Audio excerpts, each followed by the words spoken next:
Hi friends, എല്ലാവർക്കും scorers മൈലേക്ക് സ്വാഗതം. Okay friends, video എടുക്കാം. ഇന്ന് ബ്ലാസ്റ്റേഴ്സിന്റെ കളി കണ്ട ഒട്ടുമിക്കവരും ഒന്നുകിൽ തോൽവി അല്ലെങ്കിൽ സമനില എന്ന് വിചാരിച്ച് കളി കണ്ടവർ തന്നെയാണ്. കാരണം അത്രമാത്രമായിരുന്നു ബ്ലാസ്റ്റേഴ്സിന്റെ പ്രീവിയസ് മാച്ചിലെ പെർഫോമൻസ്.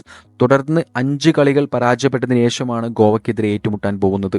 കാരണം സൂപ്പർ കപ്പ് നോക്കുകയാണെങ്കിൽ 2 മത്സരം പരാജയപ്പെട്ടു. അതിനുശേഷം ഐ എസ് എല്ലിലേക്ക് എത്തിയ 3 മത്സരങ്ങളും തുടർന്ന് പരാജയപ്പെട്ടു. ഒഡീസുമായിട്ട് പരാജയപ്പെട്ടു, ചെന്നൈ എഫ് സിയുമായിട്ട് പരാജയപ്പെട്ടു, അതുപോലെ തന്നെ പഞ്ചാബ് എഫ് സിയുമായിട്ട് പരാജയപ്പെട്ടു. അതിനുശേഷമാണ് ഗോവയുമായി ഏറ്റുമുട്ടാൻ പോകുന്നത്. ഈ കാരണങ്ങളൊക്കെ കൊണ്ട് തന്നെ കളി ഒന്നില്ലെങ്കിൽ സമനിലയിൽ അവസാനിക്കും, അല്ലെങ്കിൽ തോൽക്കാം എന്നുള്ള സാധ്യതയിലാണ് ഒട്ടുമിക്കവരും കളി കണ്ടത്. പക്ഷേ അവർക്കെല്ലാം കിട്ടിയതൊരു ബമ്പറാണ്, അല്ലെങ്കിൽ ഒരു രോമാഞ്ചിഫിക്കേഷനാണ്. അത്രമാത്രം ഒരു ഉജ്ജ്വല പെർഫോമൻസ് ആണ് ബ്ലാസ്റ്റേഴ്സ് സെക്കൻഡ് ഹാഫിന് ശേഷം കളത്തിൽ കാഴ്ചവെച്ചത്. ഗോവൻ്റെ പ്രീവിയസ് മാച്ച് എടുത്ത് നോക്കിക്കഴിഞ്ഞാൽ 3 മത്സരങ്ങൾ തോൽവിയിലാണ്. അതുകൊണ്ട് സമനിലയിലേക്ക് പോകാനുള്ള സാധ്യതയും കാണുന്നുണ്ട്. പക്ഷേ ബ്ലാസ്റ്റേഴ്സിൻ്റെ മികവേറിയ പെർഫോമൻസ് ഒന്നും പ്രീവിയസ് മാച്ചിൽ കണ്ടില്ല. അതുകൊണ്ട് തന്നെ വളരെ മോശമായിട്ടുള്ള പെർഫോമൻസ് ആണ് ബ്ലാസ്റ്റേഴ്സ് തുടർന്ന് 5 കളിയിലും കാഴ്ചവെച്ചത്. അതുകൊണ്ട് തന്നെ തോൽക്കാനും അല്ലെങ്കിൽ സമനില ആവാനുള്ള സാധ്യതകളായിരുന്നു കൂടുതൽ. പക്ഷേ കണ്ടവർക്കെല്ലാം ബമ്പർ അടിച്ചു, അല്ലെങ്കിൽ രോമാഞ്ചിഫിക്കേഷൻ ആയിട്ടുള്ള ഒരു മാച്ചാണ്. അത്രമാത്രം ഉജ്ജ്വല കംബാക്കാണ് ബ്ലാസ്റ്റേഴ്സ് സെക്കൻഡ് ഹാഫിന് ശേഷം കാഴ്ചവെച്ചത്. ഡൈസൂക്കിൽ നിന്നാണ് ആദ്യ ഗോൾ പിറക്കുന്നത്. കളിയുടെ 51-ാം മിനിറ്റിലാണ് ഫ്രീ കിക്കിൽ നിന്ന് ഡൈസൂക്കി കേരള ബ്ലാസ്റ്റേഴ്സിന് വേണ്ടി ആദ്യ ഗോൾ സമ്മാനിക്കുന്നത്.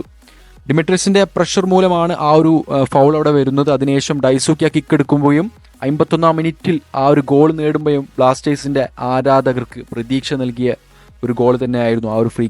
കളിയിലെ 81-ാം മിനിറ്റിൽ ബ്ലാസ്റ്റേഴ്സിൻ്റെ പെനാൾട്ടി അതിലോട്ട് വഴിയൊരുക്കിയതും ഡൈസൂക്കിയുടെ ക്രോസ് തന്നെയാണ്. അദ്ദേഹത്തിൻ്റെ ക്രോസിൽ നിന്ന് കിട്ടിയ ഹാൻഡ് ബോൾ ആണ് 81-ാം മിനിറ്റിൽ ബ്ലാസ്റ്റേഴ്സിന് പെനാൾട്ടിയായി ലഭിക്കുന്നതും അത് ഡിമിട്രിയസ് ഗോളാക്കി മാറ്റുന്നതും. കളിയിൽ ആദ്യത്തെ ഗോളും രണ്ടാമത്തെ ഗോൾ നോക്കുകയാണെങ്കിൽ ഡൈസൂക്കിൻ്റെ എഫർട്ട് എന്ന് പറഞ്ഞാൽ വലുത് തന്നെയാണ്. കാരണം ഒന്നാമത്തത് ഫ്രീ കിക്കാണ്, രണ്ടാമത്തത് പോലെ തന്നെ അദ്ദേഹത്തിൻ്റെ ക്രോസിൽ നിന്നാണ് ഹാൻഡ് ബോൾ കിട്ടുന്നതും അത് ഡിമിട്രിയസ് ഗോളാക്കി മാറ്റുന്നതും. മൂന്നാമത്തെ ഗോളിനെ പറ്റി പറയുകയാണെങ്കിൽ ഏമൻ്റെ ആ ഒരു ഷോർട്ട് റേഞ്ച് പാസ് തന്നെയാണ് അവിടെ ഡിഫ്ലക്ഷൻ മൂലം ഗോളിലേക്ക് വഴിയൊരുങ്ങിയത്. പക്ഷേ ഡിമിട്രിയസിൻ്റെ ആ ഒരു പ്രഷർ, അദ്ദേഹം എടുത്ത എഫേർട്ട് എന്ന് പറയുന്നത് അത്രമാത്രം വലുത് തന്നെയാണ്. ആ ഒരു ഗോളാണ് ബ്ലാസ്റ്റേഴ്സിനെ മുന്നോട്ട് അല്ലെങ്കിൽ ലീഡിലേക്ക് ഉയർത്തുന്നത്. അതിനുശേഷം നാലാമത്തെ ഗോൾ എന്ന് പറയുന്നത് പറയാൻ വയ്യ, അത്രമാത്രം കിട്ടിലൻ ഒരു കോംബോ പെർഫോമൻസ് ആണ് ഡിമിട്രിയസും അതുപോലെ തന്നെ ഫെഡറും കാഴ്ചവെച്ചത് ആരാധകർക്ക് മുന്നിൽ. കാരണം ഫെഡർ ബോൾ സ്വീകരിക്കുകയാണ്. അതിനുശേഷം ടിമിയിലേക്ക് ഒരു 1 ടച്ച് പാസ് കളിക്കുന്നു. ടിമി നല്ലവണ്ണം ഫെഡറിലേക്ക് വീണ്ടും ആ ഒരു ബോൾ എത്തിച്ചു കൊടുക്കുന്നു. ഒരു കിട്ടിലൻ, ആ ഒരു ആംഗിളിലൂടെ ഒരു കിട്ടിലൻ ഷോട്ട് എടുത്തുകൊണ്ട് ഫെഡർ അത് ഗോളാക്കി മാറ്റി. ആരാധകർക്ക് ഒരു രോമാഞ്ചിഫിക്കേഷൻ ഒരു നിമിഷമാണ് അദ്ദേഹം അവിടെ ആ ഒരു ഗാലറിയിൽ ഉണ്ടാക്കി കൊടുത്തത്. അത്രമാത്രം കിട്ടിലൻ ഗോളായിരുന്നു ഫെഡറിൻ്റെ കയ്യിൽ നിന്ന് ഇന്നലെ ആരാധകർ കണ്ടത്. ടിമിയുടെ കാര്യം പറയുകയാണെങ്കിൽ അദ്ദേഹം ഗോളടി നിർത്തുന്നില്ല. ISL പട്ടികയിൽ നിലവിൽ ടോപ്പ് സ്കോറർമാരിൽ 2-ാം സ്ഥാനത്താണ്. 10 ഗോളുകളാണ് ISL പട്ടികയിൽ അദ്ദേഹം അടിച്ചിട്ടുള്ളത്. അതുപോലെ തന്നെ 3 അസിസ്റ്റും.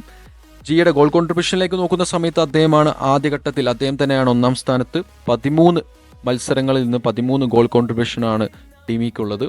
അതുപോലെ തന്നെ സൂപ്പർ കപ്പിലും അദ്ദേഹം 3 ഗോളുകൾ അടിച്ചിട്ടുണ്ട്. അതുപോലെ തന്നെ 1 അസിസ്റ്റും അദ്ദേഹം നേടിയിട്ടുണ്ട്. അങ്ങനെ 16 മത്സരങ്ങളിൽ നിന്ന് 13 ഗോളും അതുപോലെ തന്നെ 4 അസിസ്റ്റുമാണ് അദ്ദേഹത്തിന്റെ പേരിൽ നിലവിൽ ഈ സീസണിലുള്ളത്. ഓക്കെ ഫ്രണ്ട്സ്, ഈ വീഡിയോ അവസാനിപ്പിക്കുന്നു. നമ്മുടെ ഇന്നലത്തെ കളിയെക്കുറിച്ച് നിങ്ങൾക്ക് ഒരുപാട് കമന്റും കാര്യങ്ങളൊക്കെ ഉണ്ടെങ്കിൽ തീർച്ചയായിട്ടും കമന്റ് ചെയ്യാം. നമ്മുടെ വീഡിയോയുടെ താഴെ കമന്റ് ചെയ്യാൻ മറക്കരുത്. അതുപോലെ തന്നെ നമ്മുടെ വീഡിയോ ഇഷ്ടപ്പെട്ടെങ്കിൽ തീർച്ചയായും ലൈക്ക് അടിക്കുക, സബ്സ്ക്രൈബ് ചെയ്യാം. Okay friends, bye. It's me scorers man.